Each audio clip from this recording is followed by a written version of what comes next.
जी अस्सलाम वालेकुम एवरीवन। उम्मीद करता हूँ आप सब लोग खैरियत से होंगे। चलें जी, आज हम बात करेंगे फ़ेज़ 2 पे।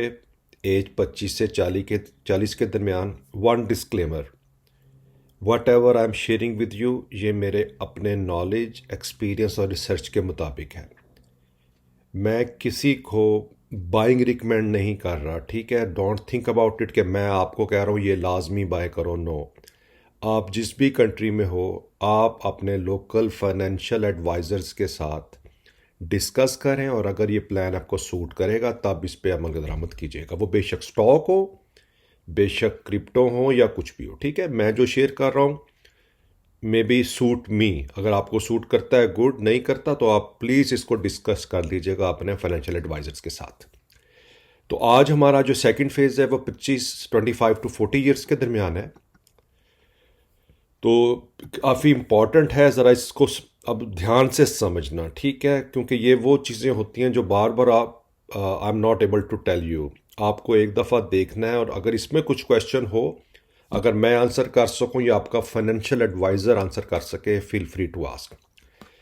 अब फार्मूला सेम ही होता है, ठीक है, जो मैंने पहले भी बताया था कि अपनी अपनी एज में से 100 में से अपनी एज माइनस कर लेनी है और जो आइडियल नंबर और जो आपका बाकी बचेगा वो आपका इन्वेस्टमेंट है। लेकिन जो महंगाई का हाल है या जिस तरह मुझे पता है कि लोगों की इनकम कम है, ये बुक्स में तो कई चीज़ें अच्छी लगती हैं थ्योरेटिकली, लेकिन रियलिटी में नहीं है। तो हम रियलिटी के अंदर थोड़ा सा इसको चेंज करके देख लेते हैं। अब इसमें जो आप अगर इस इनकम ब्रैकेट में हो, अभी तो आपने 18 से 25 में थोड़ा इन्जॉय कर लिया, ठीक है। अगर आप उस एज में हो, जस्ट जो मैंने पहला प्लान किया था उसमें करो और you will learn a lot. ये आप थोड़ी सी एज है, जस्ट लाइक आप मिडल एज में आप आ गए हो, तो इसमें अब आपको प्लानिंग करनी है थोड़ी सी लॉन्ग टर्म, क्योंकि 40 के बाद सिचुएशन थोड़ी डिफरेंट हो जाएगी। तो जब सिचुएशन डिफरेंट होगी तो हम फिर उसको डिफरेंट वे से जो है वो डील करेंगे। अब अगर आप इस एज ग्रुप में आते हो तो 50% तो आपने अपनी फिक्स एक्सपेंस में लगाना ही लगाना है। अब फिक्स एक्सपेंस के बाद हो चुकी है कि आपका रेंट है, आपके यूटिलिटी बिल्स हैं, आपकी ग्रॉसरी है, कुछ भी है, ठीक है। आप उसमें से बचा सकते हो, लेकिन मैं मान के चल रहा हूँ कि आप 50% वहीं पर लगाओगे। फिर आपकी 25% आप अपनी डिज़ायर पे लगाओगे, यानी कि आपने अगर बच्चों को या खुद से ईयर एंड पे कोई वकेशंस प्लान करनी है या कोई बर्थडे गिफ्ट देना है या आपने कोई मोटर बाइक लेनी है या गाड़ी लेनी है, जो भी है वो आप पैसा जोड़ के 25%, तो आप उसको उस वक्त उस लेवल पे यूज़ करना, उस चीज़ के लिए यूज़ करना। फिर आगे अगला 25% आप अपनी सेविंग और इन्वेस्टमेंट को प्लान करोगे, ठीक है। तो ये होगा, ये 50 25 25, ये अब आपका फार्मूला बन गया। तो अब आपने अर्ली 25 में तो 20% सेविंग इन्वेस्टमेंट में था, अब यहाँ 25 हो रहा है, ठीक है, ठीक है। मिनिमम बढ़ा सकते हो तो बढ़ा लेना। अब आता है कि इसमें इन्वेस्टमेंट प्लान क्या होगा। तो सेम थिंग, जो मेरे ऑलवेज आपके लिए टू प्री रेक्विजिट होते हैं कि आप, मैं मान के चल रहा हूँ कि आपके पास हेल्थ और लाइफ इंश्योरेंस है आपके पास, क्योंकि अब आप 25 से 40 में हैं। तो आपने किसी भी, अगर कोई इमरजेंसी सिचुएशन आ जाती है, आई डोंट वांट कि आप अपना पोर्टफोलियो स्टॉक्स वगैरह सेल करो, तो आप कम से कम अपने पास 6 मंथ का घर का जो भी आपका फिक्स इनकम वाला, ठीक है। तो यानी कि आप डिज़ायर को भी छोड़ दो, इन्वेस्टमेंट को भी छोड़ दो। अगर कोई इमरजेंसी आ जाती है, तो मान के चल रहा हूँ अगर आपका खर्चा महीने का फिक्स 15,000 है, तो आपके पास 90,000 होना चाहिए। जब तक कि आपकी इनकम नहीं बढ़ती, तो उस दौरान में ना तो आप अपनी स्टॉक्स वगैरह को सेल करेंगे, बल्कि जो आपके सेविंग अकाउंट में 6 मंथ का खर्चा पड़ा है, आप उसमें से अपने 6 मंथ को का प्रोसेस पूरा करेंगे और इस 6 मंथ में कोशिश करेंगे कि आप दोबारा अपने पाँव पे खड़े हो जाएं या दोबारा से जॉब वगैरह आपका हो जाए या जो भी सीन है, ठीक है। तो 6 मंथ इमरजेंसी फंड है। अब इसको सेविंग अकाउंट में इन्वेस्ट कर लो, लेकिन ये वो पैसा होना चाहिए जो इमीडिएट आपके लिए अवेलेबल हो। स्टॉक्स, अपने पोर्टफोलियो को टच नहीं करना, ठीक है।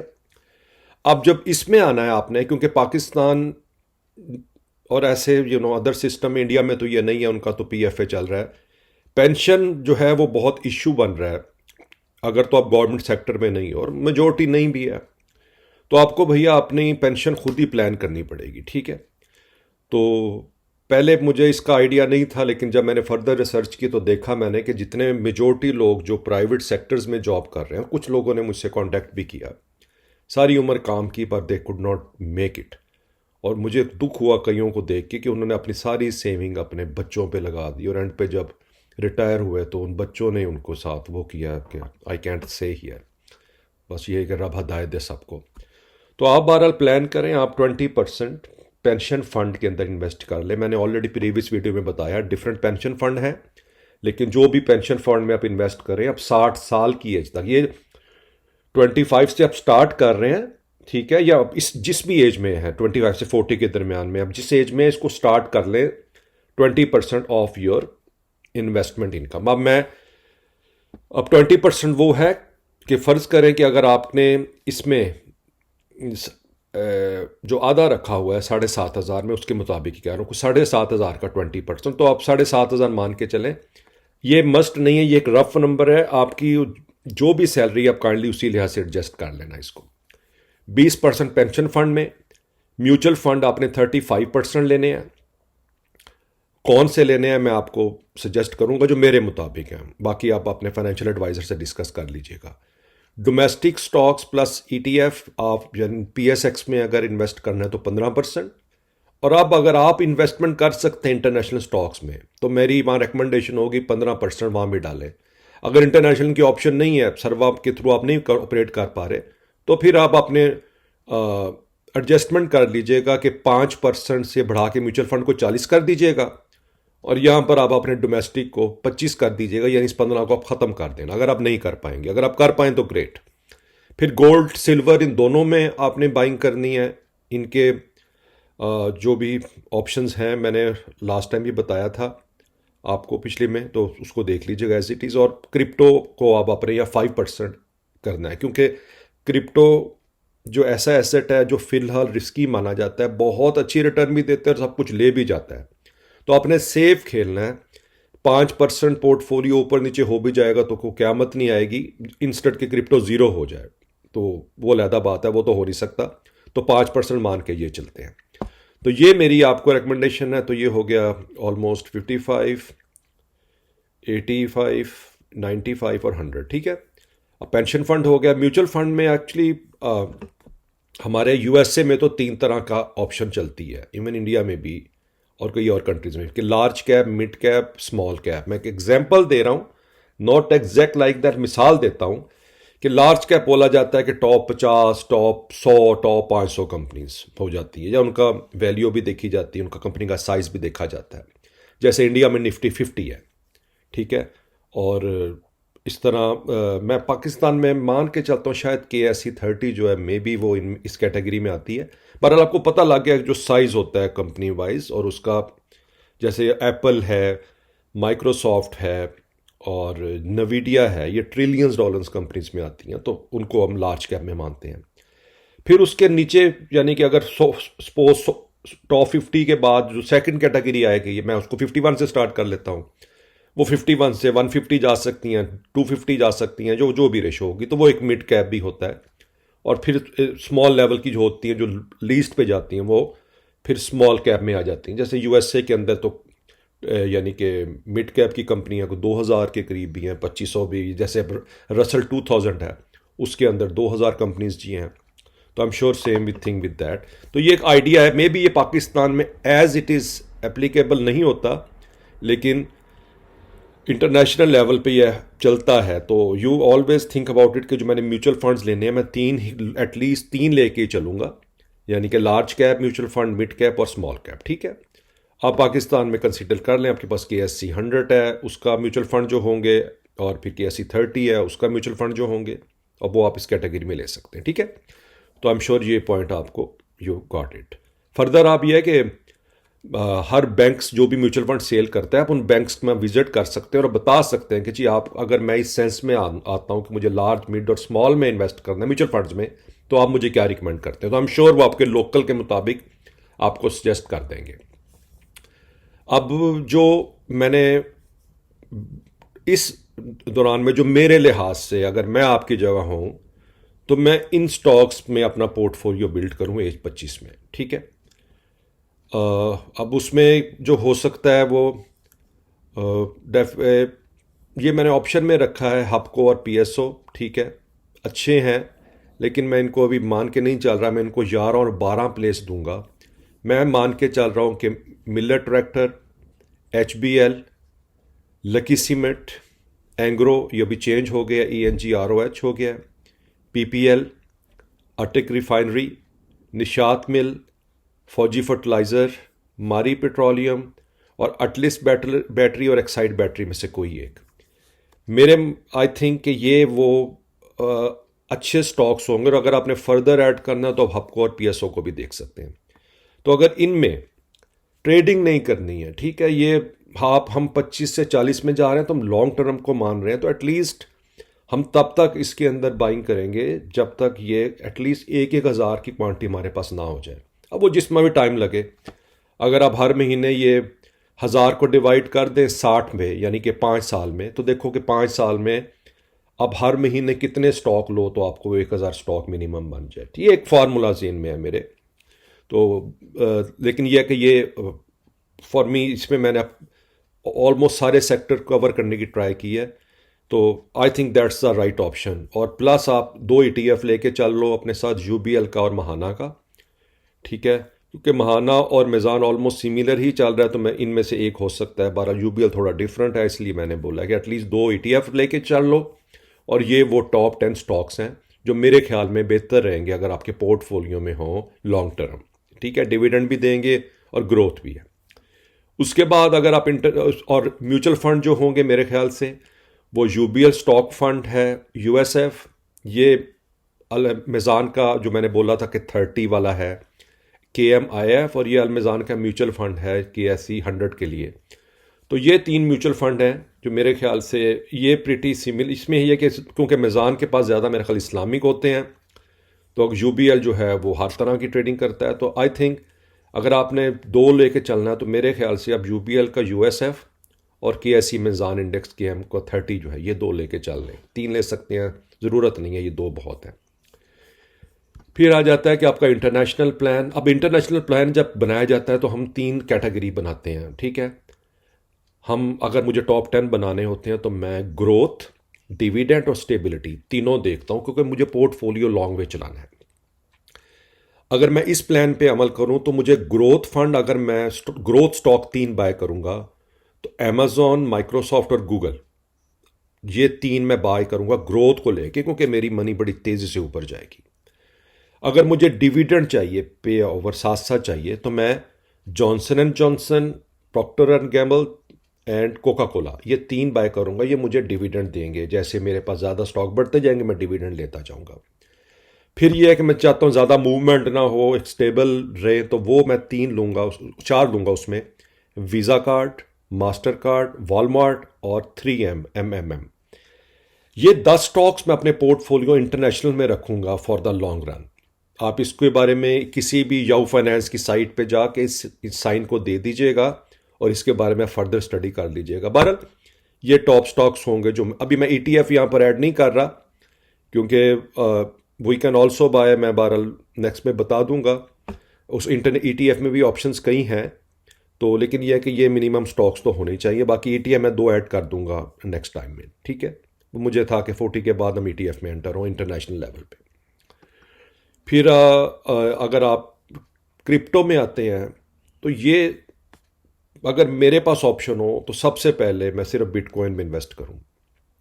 और मैं ट्रेडिंग नहीं कर रहा, मैं इन्वेस्टमेंट कर रहा हूं। ठीक है, थोड़ा थोड़ा मैं लेता रहूंगा, $1 का, $2 का, और बस ले ही जाऊंगा। लेट्स सी, मुझे नहीं पता कहाँ तक जाएगा। मैं बहरहाल आपके साथ जो बिटकॉइन क्रिप्टो की फेज़ 1 की वीडियो शेयर की थी उसका अभी फॉलो अप मैंने भेज रहा था। कई क्वेश्चंस आ गए और लोग, मेरा ख्याल पूरी अभी उसमें क्लैरिटी नहीं थी, ये तो अभी इंट्रो था। तो मैं सेकंड फेज़ में फर्दर एक्सप्लेन करूंगा कि हम इन्वेस्टमेंट कैसे करते हैं क्रिप्टो के अंदर। नॉट लाइक दैट कि अली भाई ने 10 लिख दिया तो वो 10 से लेनी है, नो, नॉट लाइक दैट। मैं आपको वजह बताऊंगा मैंने 10 क्यों लिखी, मैंने उन 10 में क्या किया और आगे मेरा प्लान क्या। ठीक है, तो ये है कि नंबर 1 बिटकॉइन, नंबर 2 इथेरियम और नंबर 3 सोलोना। बस ये 3 बहुत हैं। अगर आपके पास एक की है तो आप ऑर्डर वाइज चलें। अगर कम पैसे हैं तो बिटकॉइन, अगर थोड़े ज़्यादा हैं तो थोड़े से इथेरियम ले लें, और अगर और उससे ज़्यादा हैं तो फिर सोलोनिया में थोड़ा बहुत आप ले सकते हैं। लेकिन एक क्वांटिटी तक बच जाइएगा, जैसे कि जब मैंने 1000 सोलोना बस मैक्सिमम ले लेने या 100 ले लेने हैं, जो भी आपके माइंड में हो बस लेके फिर भूल जाए इसको, क्योंकि ये इन्वेस्टमेंट प्लानिंग है। ठीक है जी, ये हो गया आपके बिटकॉइन का। अब जो इस एज पे 25 टू 40 के स्विंग ट्रेडर्स हैं, ठीक है, आप अपने लिहाज से एडजस्टमेंट कर लीजिएगा। अगर आपने थोड़ा सा इंटरनेशनल में और थोड़ा सा म्यूचुअल फंड के अंदर से कम परसेंटेज में इन्वेस्ट करके, तो आप अपनी ट्रेडिंग कर सकते हैं, अप टू यू। मैं डेफिनेटली इसमें नहीं एडवाइस करूंगा, क्योंकि मेरा मेन मकसद हम यहाँ पर बिल्ड के लिए हैं, फाइनेंशियल बिल्ड।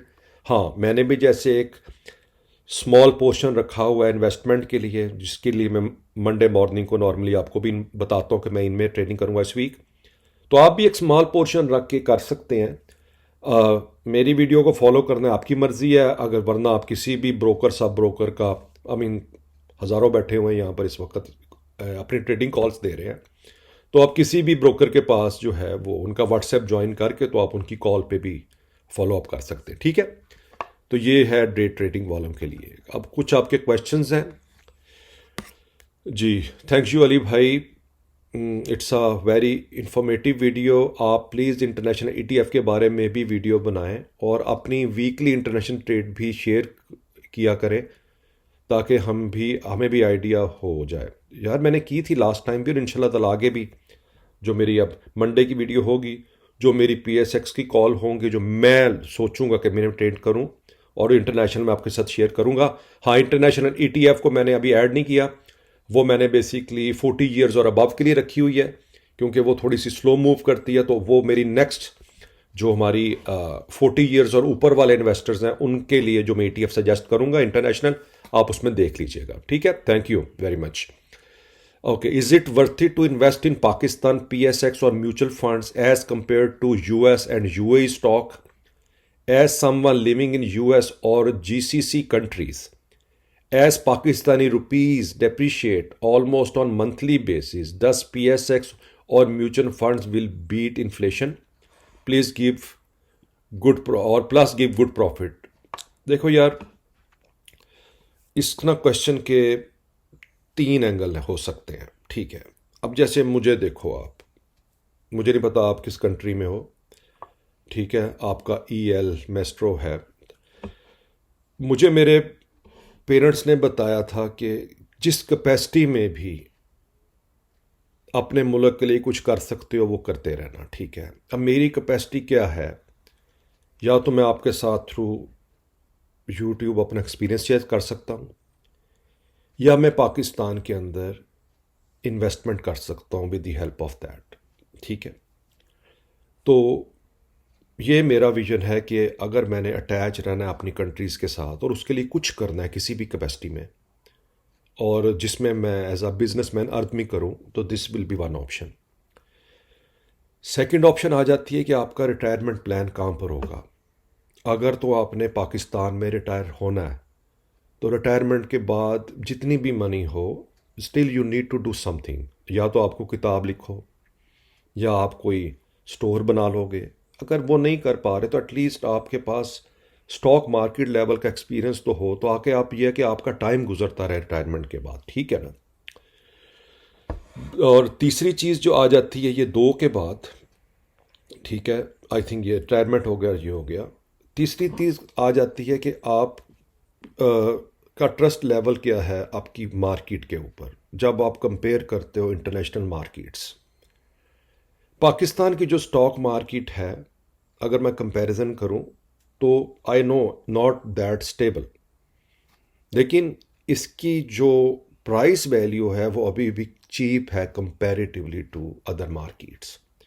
मैं ये नहीं कहता कि आप उसके अंदर इन्वेस्ट हो। अगर आप इन तीनों की मुझसे बात करो, ठीक है, अब मैं तो ज़रा ETF में हूँ UAE के अंदर, यानी दुबई का, सऊदीया का, कतर का सारा, लेकिन मैंने चंक बना दिया है। अब PSX की अगर मैं बात करूँ, USA के अंदर मैं आपकी जगह हूँ, मैं US स्टॉक मार्केट में 25% इन्वेस्ट करूँ, मैं मिडल ईस्ट और अदर मार्केट्स में 30% इन्वेस्ट करूँ, और 20% में PSX में इन्वेस्ट करूं एज अ पाकिस्तानी। ठीक है ना, क्योंकि अगर ऐसी बुरी मार्केट हो तो क्यों अभी तक फॉरेन इन्वेस्टर भी इन्वेस्ट करते आ रहे हैं, करते हैं ना अभी भी कुछ ना कुछ। तो आप इसको इस सेंस में ले लें, ये प्योरली पर्सनल डिसीजन है, आपके एंगल पे डिपेंड करता है, आप किस एंगल से पाकिस्तान की इकॉनमी को देखते हैं और उनके म्यूचुअल फंड्स को देखते हैं। और अगर आप इन तीनों एंगल्स में से किसी भी एंगल में एग्जिस्ट करते हैं तो आप उसी तरह ही करेंगे। बाकी अगर आपको नहीं ट्रस्ट है तो एब्सोल्युटली आप फिर उसी मार्केट में ट्रेडिंग करो जो आपको ट्रस्ट वर्दी है। लेकिन स्टॉक मार्केट तो भैया दुनिया में कहीं पर भी क्रैश कर जाएंगी, ठीक है ना, इसका तो कुछ भी नहीं कह सकते आप। तो ये चीज़ है। बाकी इन्फ्लेशन को मैं एग्री करता हूँ, पाकिस्तान में जो रिटर्न है वो इन्फ्लेशन को बीट नहीं कर रहा, नो डाउट। इसीलिए मैं आपको बताता हूँ कि आपने खाली PSX पे नहीं बैठना। अभी जो मैंने यही पोर्टफोलियो मिसाल दे रहा हूँ कि आपको 3-4 फेजेस में जाना पड़ेगा, आपको इंटरनेशनल मार्केट में एंटर होना पड़ेगा, अपनी इनकम के डिफरेंट बास्केट्स को एक्सप्लोर करना पड़ेगा अगर आपने इन्फ्लेशन को बीट करना है। खाली पाकिस्तान स्टॉक मार्केट के और म्यूचुअल फंड में इंडिविजुअल इन्वेस्टमेंट करके आप बीट नहीं कर सकते। जो नंबर भी आ रहे हैं टीवी पे, मैं पर्सनली उनसे एग्री नहीं करता, क्योंकि मैं तो ये देख रहा हूँ कि जो चीज़, ठीक है, मैं आपको मिसाल देता हूँ, जैसे होंडा सिटी, मैंने 2005 के अंदर होंडा सिटी ली थी 8.5 लाख की। मैंने 2022 के अंदर 22 के अंदर वही होंडा सिटी ली कोई जाके 45-44 लाख की, या अब बीच में वो 60 लाख पे भी चली गई। अब अगर इन्फ्लेशन जो जिस लेवल पे भी नीचे आ रही है, अगर इन्फ्लेशन ऑल टाइम लो पे है, तो क्या बात है कि ये प्राइसेस अभी तक जो है वो क्यों उस लेवल पर ही हैं, आपको उस लेवल पे क्यों नहीं मिल रही। ये Mehran car, can you believe कि 2005 में 3-3.25 लाख की ये ब्रांड न्यू मिलती होती थी, ठीक है, 4-5 में। और ये होंडा सिविक 10 लाख की थी। अब ये मेरान तो अब ख़त्म हो गई, और ये आल्टो 5.5 लाख की थी। अब उस लिहाज से आप देखो, डॉलर भी उस टाइम आई नो मल्टीप्लाई तो हुआ है। तो उस लिहाज से अगर मैं देखूं तो रियली पाकिस्तान इन्फ्लेशन वाला सीन तो भाई बहुत ख़राब है। तो आप देख लो जो भी आपको सूट करता है, मैं मेरी तरफ से नहीं है, अपना फाइनेंशियल एडवाइज़र डिस्कस करो, और जो भी मार्केट आपको सूट करती है प्लीज़ डू इट। बहरहाल मुझे आई लव पाकिस्तान, तो मैं तो अपना जो है वो कंटिन्यू रोल करता रहूँगा, ठीक है। ओके, अगर जिनका ये एक क्रिप्टो में से क्वेश्चन आया है, उस वीडियो में से मैंने आंसर देना था, क्रिप्टो में एक्सप्लेन कर दूंगा, पर इसमें भी मैं बता देता हूं। जिनका मार्केट कैप टॉप 10 में आता है, इन पर कौन बिगनर ट्रेड करता है? भैया मैं ट्रेडिंग तो बता ही नहीं रहा, मैंने कहीं पर कहा है कि आप ट्रेडिंग करें। जो क्रिप्टो मैंने आपको 10 बताई थी वो ये है कि जो मेरे पास हैं, मैंने ये कहाँ कहा है कि मैं उनमें ट्रेडिंग कर रहा हूँ। मेरी सेकंड वीडियो को देखना जब भी आएगी, और फिर समझना इसका आंसर क्या होगा। हमारा यहाँ पर मेजर जो रीज़न है वो है वेल्थ बिल्ड। मैं किसी लेवल पर भी इनकरेज नहीं करता कि आप सारा कुछ ट्रेडिंग में लगा दो, नो। एक हिस्सा, अगर आपके पास 100 रुपया है तो 80% को इन्वेस्ट करो स्टेबिलिटी में लॉन्ग टर्म, और 20% को ट्रेडिंग करो, वरना मत करो अगर नहीं है तो, ठीक है। तो आप यू आर राइट, बिगनर्स जो है वो ट्रेडिंग ना करें, बिगनर्स थोड़ा थोड़ा बाय करें, ठीक है, वो 500-1000 रुपया, और वो फिर करता रहे लॉन्ग टर्म के लिए, और उसको वेल्थ को बिल्ड करे, ठीक है। Good question sir. CDC account क्या है? यार CDC अकाउंट इटसेल्फ कुछ नहीं होता। CDC जो है स्टॉक मार्केट में इसको बोलते हैं आपका सेंट्रल डिपॉजिटरी कंपनी। इसकी मिसाल आप समझ लें कि just like a state bank जो है, बैंकों के ऊपर जैसे स्टेट बैंक होता है, सिमिलर आप जो भी स्टॉक्स की बाइंग करते हो सारा कुछ वो CDC के पास पड़ा होता है। तो किसी वजह से वो ब्रोकर नहीं रहा, वो कुछ भी हो गया, तो आपको लॉस नहीं होने वाला। तो किसी इवन महाना है या जो भी ब्रोकर हैं, तो CDC ही वो इदारा है जिसके पास ये सारे का सारा कुछ पड़ा होता है। तो आप इन केस आपकी इन्वेस्टमेंट सेफ होती है। फर्दर आप इनकी साइट है cdcpakistan.com, इस पे जाएं और you will get all the detail, ठीक है। चलें, थोड़ी सी वीडियो लंबी हो गई है, but I think we are good. चलें, अगर कोई फिर क्वेश्चन हो तो you have my email, Twitter और इंस्टाग्राम। तो इंशाल्लाह ताला फिर आपसे नेक्स्ट वीडियो में मुलाकात होती है। Take care.